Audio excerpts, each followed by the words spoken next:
You know that the unit that we're currently engaging is titled pre-production. And as I stated previously, and will keep on stating, is that this is a time of preparation before shooting the film. And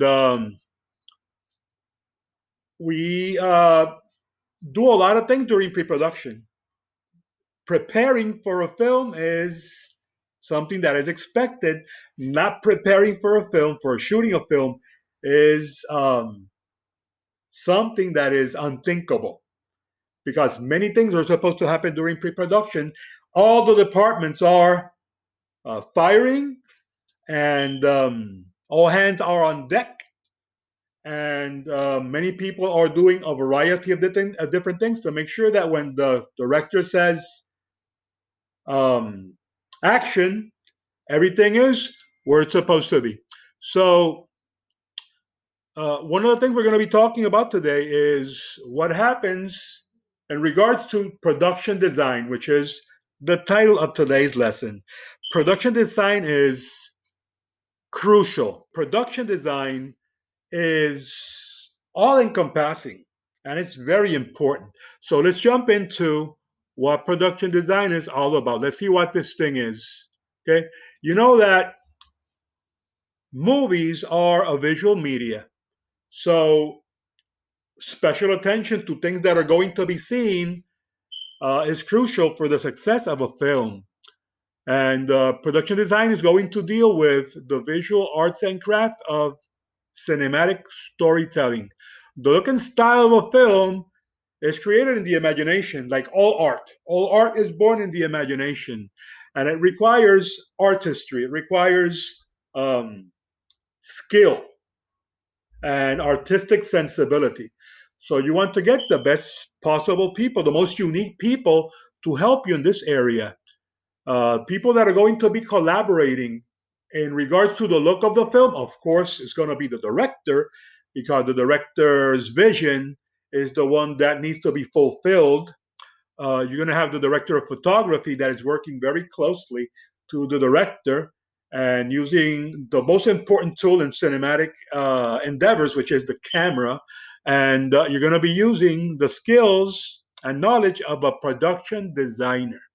Okay, the production designer is a person that will have to interpret the script and the director's vision for the film and translate that into a physical environment. So while the director of photography is thinking about what's the best camera angle or camera movement or lighting scheme to tell the story, the production designer is thinking about how can I best prepare this set and the things that will be seen in the movie to tell this story and sell this vision that the director has. So all these people have to collaborate. And of course, collaboration means working together, bringing our unique skills and our experiences to a common goal, to achieve a common goal.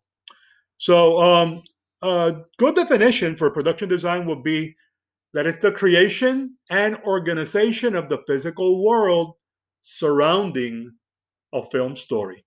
So, everything that you see in a film, regardless of the genre, whether it's a mystery or a crime movie, whether it's animated, whether it's an animation, or it's horror or science fiction, or even a drama, they all need a level of production design in order to tell this story. It's going to vary, of course, how much or how little work will vary from film to film.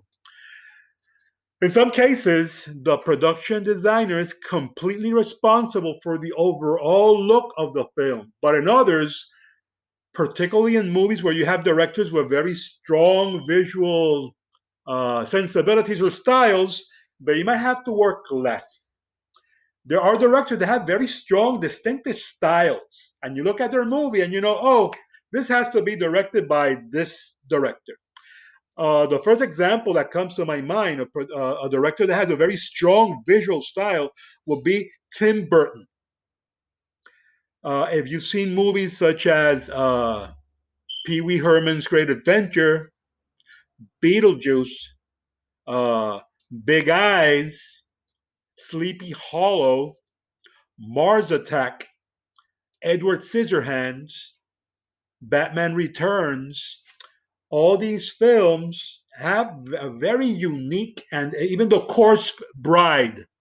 Have you seen that one? That one is done with puppets, and you look at it, and it is very distinctively Tim Burton. You look at it, that's a Tim Burton, and it's not a Tim Burton movie. It is inspired by his style because he has such a strong style. So if you're a production designer working for that director, I don't think there's a lot of thinking that you will have to do. Now, other directors do not have a very strong visual sense. So in that case, a production designer will have to work more to help the director achieve his needs. Did you understand this, guys? Okay. Now, as I said, production design, like any artistic endeavor, begins in the imagination, in the mind. So you're imagining things and you start designing, and the way that any design starts is with a drawing. You draw. How many of you doodle when you imagine something? Do you ever doodle? I'm sorry. Exactly. Yeah, you imagine something, you start like drawing, and you start like messing. But doodling, yeah, that's what doodling is. I used to doodle a lot. I don't doodle as much anymore, but sometimes I do when I imagine something, and that's how you begin design. Any design, it begins with a doodle. Whether you're an engineer working in an automotive industry, whether you're a scientist designing I don't know, some type of new machine. Uh, every idea begins with a drawing. And in movies, that's how it happens also. Any design begins with someone doodling and drawing. Um, it's what you call a design concept. How many of you, for example, are familiar with the Christopher Nolan Batman movies? Like Batman Begins, The Dark Knight Rises. Are you familiar with those? Have you seen any of them? Okay. Have you seen the Batmobile? Okay. What does it look like? It looks like a tank. It basically looks like a tank. It's very different. It's very different from other movies where you see that they have very different designs. In these movies, they look like a tank. So where did the idea come from? Well, the director Christopher Nolan was thinking, what if I crossed a Lamborghini? You know what a Lamborghini is? A sports car. What if I crossed a Lamborghini with a tank? That was the initial production. That was the initial design concept, and he drew it. And then he had someone make a mock-up with clay and fixing it and messing with clay, and then they actually built a model that looked more like what you ended up seeing in a movie. But it all began with a drawing on a napkin. They were in a restaurant, took a napkin, and started doodling. So that's how all design begins. Uh, yeah, you can look at it that way. Now, a production design team is a very large team, and it's a very important team. What people are in a production design team? Well, I think that after the production designer, the most important person is who you call the art director. And the art director works directly with the production designer and oversees all the draftmen. Draftmen are drawers, storyboards, artists, and set decorators. So the art director is like the lead drawer or the lead designer that works under the production designer. Production design was first known as the art department, but now the art department works under production design because production design is more encompassing. So the art director is critical. Okay. You also have someone called a production illustrator. Usually, this person is a very famous painter, famous drawer, and this person creates the initial sketches and designs under the direction of the art director and the production designer. this production illustrator. If you have seen the Lord of the Rings movies, which are beautiful, are wonderful, these are fantasy movies that take place in a place that is not on Earth. So you have to create this entire world from scratch. And the Lord of the Rings novels have been around for almost 70 years. And people have imagined, what does Middle Earth look like? What does this world look like? And many wonderful artists have done wonderful illustrations of what this beautiful place looks like. And they got some very famous illustrators to begin um, drawing what we call concept art of what the sets need to look like, what costumes need to look like, what certain creatures need to look like. Another person that's going to be working with the production designer is the visual effects coordinator or supervisor, because even the special effects that you're going to make need to be a certain design. If you have like spaceships or creatures that need to be created as a special effect, well, these people are going to bring this to life, so they have to be part of your team. They're going to take that drawing and turn it into something that's going to look like it's real. Okay, uh, like Baby Yoda, right? Um, you also have the set decorator. The set decorator is going to develop the look of the set. This person is like in charge of furniture, of all kind drapes, and all these things that are part of a set. You also have the set dresser, who is the person that physically works on arranging everything or maybe building. You have costume designers, and costumes are very important because costumes help sell a character. So the costume that an actor is wearing is extremely important in the storytelling process. And then you have the makeup artist, of course, because you use makeup in movies to varying degrees. If it's a movie that takes place in the real world, you might need medical effects. You might need to age someone or make someone beautiful or look plain. If you're dealing with a kind of movie that deals with things that are extraordinary, like sci-fi, fantasy, or horror, then you need more complicated and elaborate makeup designs. Okay, so you need to involve all these people. All these people are on board on your production design team. Any question, guys? Okay, so production design usually is a process that has three parts. The first one is conceptualization.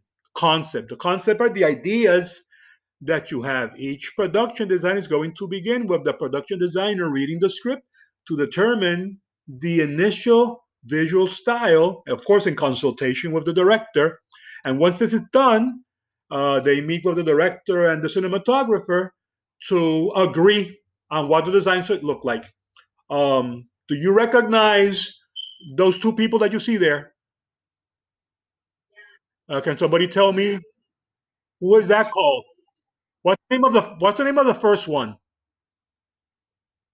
What's the name of the second one? Well, uh, and of course you don't know because you've never seen this. That is Shrek. When the character when the character was being designed, one of the looks that he had was the one that you're seeing there. So maybe it's very possible that when you saw the movie, instead of seeing this, you would have seen this. That's one of the initial looks. So that's part of the process. And you start tweaking and tweaking until you get what you want, which at the end of the day was this conceptualization.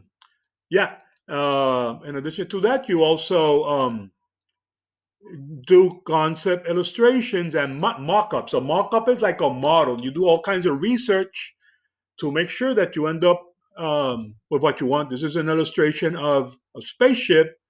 Look at what they look like in the finished product up there in the sky. From initial design to reality, or actually the illusion of reality, because that's not real, right? What you see in a movie is not necessarily real. We're selling an illusion.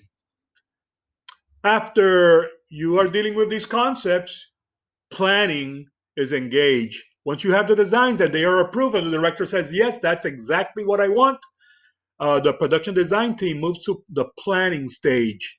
And they start doing like blueprints and keep on building mock-ups.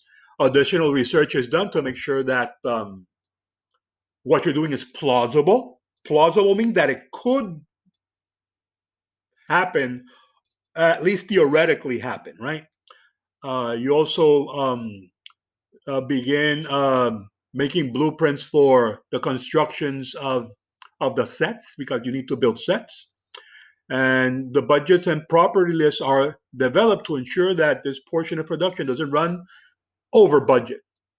Because you have to pay all these people, you have to pay for the entire process. So you want to make sure that the money is being used, uh, being spent wisely. And once the design and the planning has been done, you begin fabrication of the models, if you're building models, of the sets, if you have to build the costumes. You begin fabricating the makeups, the applications that you're going to be putting, the wigs, whatever is required in the movie. And fabrication is a very beautiful thing. One of the most wonderful times that we ever have had in the cinematography class was several years ago when one of my students had an aunt that was visiting him. She came down from Atlanta, Georgia, which is the capital of filmmaking now because nowadays most TV shows and movies are shot in Atlanta, Georgia, not Hollywood, California. And I invited her over to talk to my class, and it was fantastic. I wish I would have her like every year, but I had the fortune of having her 1 year, and for the entire lesson class, she spoke to the group, and I was like, we were in awe of her experiences, of how she loved her job, how happy she was that she had that job. She didn't have to go to college to study anything. Actually, she was actually a musician, but she was not involved in that kind of work because she was working in fabrications of different things that had to do with production design. Um, she was learning from a guy from Europe how to age doors and windows, how to build one and make it look like ancient, like old. And she told us about a movie she had worked on, a movie that was made for TV, one of these biopics of a famous country singer called Dolly Parton. And it was a story of her life. It came out on a channel called Lifetime. It's on cable. It's a channel for women. And the movie was being shot in Georgia. And if you go to Georgia, Georgia looks a lot like Florida. You see that the grass is green, but it's kind of like yellowish, and the dirt is like a reddish brown, very light, like ochre. But the movie was supposed to take place in Tennessee, and they were showing her life when she was young, but they were shooting it not in Tennessee but in Georgia. So to make it look realistic, you know what they did? They spray painted the grass a darker shade of green, so it would look like the grass in Tennessee, and they painted the dirt darker shade of brown. I mean, the attention to detail is mind numbing. I mean, they do that. I was like, they do that. I mean, but who pays attention to that? Well, apparently, people do. People do. And that just blew my mind. What do you think of that? That attention to detail. That is astounding for me. So, I mean, hearing this from and how much she loved her job was incredible. Later on, a couple of years ago, this student he had visited his aunt in Atlanta, Georgia. He was telling us about how she took him to the studio. She worked for a few Marvel productions, and she worked on a movie called Spider-Man: Homecoming. And he was getting a secret tour, illegal tour, and they were showing him some props, and one of the supervisors of the production design team, her boss, met him and told him, hey, you should be proud of your aunt because you see this and that, your aunt did that. and she was showing him some of the props that she built for that movie, for that Spider-Man movie. So that was very, very awesome. I wish I could, like, have her come over, but I don't think that's going to happen. But working on production design is for me is very cool, very cool. Something else that happens during this stage that is closely associated to production design is scouting for locations. You have to scout for locations because that's going to give the movie more realism. You shoot in a location when you cannot shoot in a studio or a set. Because if I'm going to shoot a scene in El Morro, why not go to El Morro if it's right there, right? Why build a set that looks like that? That would be expensive in a way that is unnecessary. So sometimes you have to shoot in the location. So the location has to fit the design, it has to fit the look that the director wants. So there are two types of locations. You have interiors, like in this one, like in this case. Um, this is from a movie called, I don't know why this is not expanding. Okay, there it is. Uh, that's from a movie called Kill Bill 1, and that's a fight that takes place in a living room. But you would imagine that it being interior would be shot at a set. It was not. Actually, they rented a house at a housing development area, una urbanización, what we call an urbanización in Spanish, and they shot inside the house. But locations are usually for exteriors, right? Like in this case, they're shooting a scene here from Dawn of the Planet of the Apes, and they were shooting in the woods of Vancouver, British Columbia. That is in Western Canada. So those are the two types of location shots that you can do. Um, but sometimes you shoot on the set. And a set is the environment that is used for filming. One of the advantages of shooting on the set is that you have more control than shooting on location. When you're shooting on location, you have very little control of what's going on because you're out there. Let's say that you're shooting someone walking down the street, and people that are passing by start looking at the camera and gawking at the camera and going and doing. Can you control that? No, you can't. You can't. So shooting on location is hard. I know because I've done it. We were shooting a movie called Anger Street once, and to set up a shoot, we had to wait. We were shooting at night in the middle of a street that had a lot of traffic that night. And every time that a car was coming, we had to stop shooting. And sometimes they would stop and look at it like, "Are you shooting a movie?" And we are like, "Yeah, dude. Like, please go away, go scram. You're messing my shot." And because the movie was supposed to be shot in a lonely street with no traffic. So it was hard. In a set, you're not supposed to have those problems. You have a lot of control.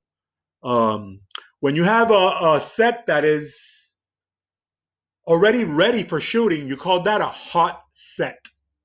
So this concept is coming in the test. So don't forget it. A hot set is one where the shooting of the film is imminent. That means that you're not supposed to move anything or touch anything because you have to leave everything the way it's been set. It's ready for shooting. You also have what we call a soundstage. A soundstage is larger than a studio. You have two types of set. You have the studio and you have the the soundstage. Studio is usually the term used for a smaller set.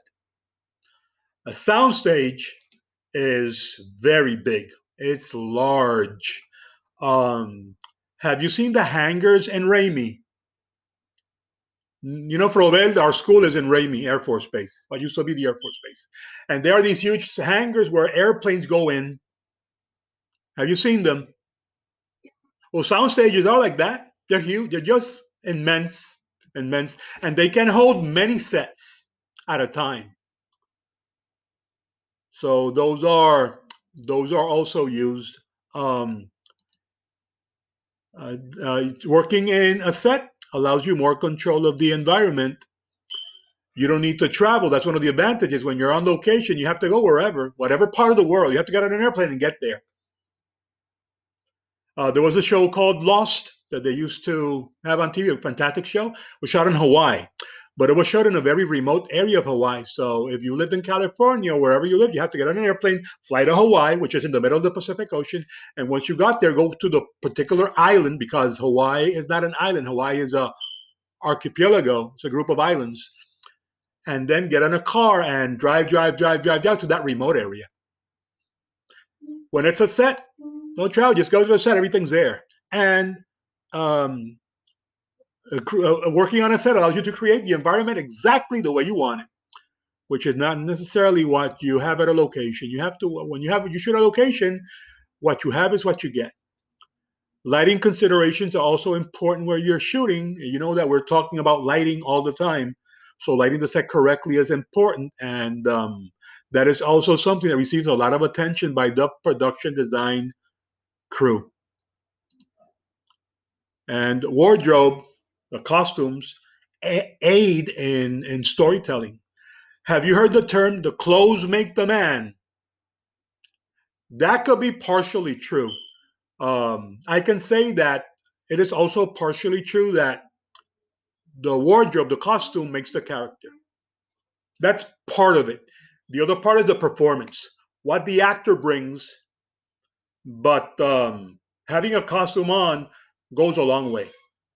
Many actors say that when they are wearing a costume, that helps them with their performance because it makes them feel more like they are this person that they are becoming to tell the story while the movie's being shot. So here you have a little bit more information on how the costume makes helps make the character. And costume, of course, includes not only the clothing but the wigs and all that.